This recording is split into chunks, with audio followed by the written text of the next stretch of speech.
Ahoy Captain, and welcome to 2 Minutes Off, the show in which we take 2 minutes of your time to discuss decarbonization measures and regulations. Why 2 minutes? Because your time is precious. Let us take the time to understand everything so you don't have to. In the next 2 minutes we're going to discuss onshore power supply or shore power infrastructure in the EU. It is there, but where?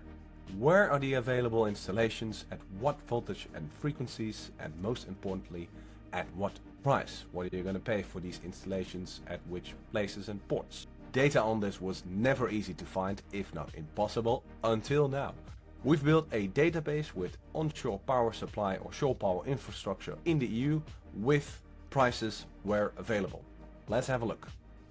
We have mapped 133 sites in the EU in 60 ports, of which 31 prices were available, resulting in an average OPS price of 24 cents per kilowatt hour.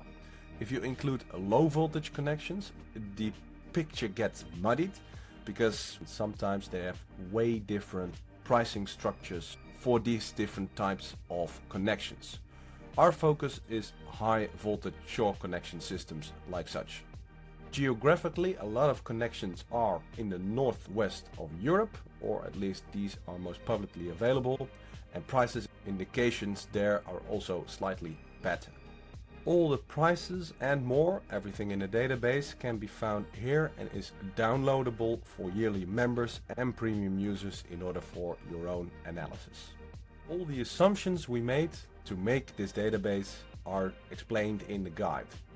This one's free for you to download, and here you will see that we have a 5-layer OPS framework from the lowest atomic connection into the ship, or multiple plugs even, all the way up to the national level. It also shows the difference in pricing framework. Some ports only ask a price per kilowatt hour, some ask for a price per call fixed plus kilowatt hours, and some ask for a long-term price per time, per year or more. Main conclusion, 24 cents per kilowatt hour. If you want to download the database for your own analysis, have some more premium features or general support for shore power projects, sign up to the hub and you get everything and more. Thanks for watching the video and have a great day.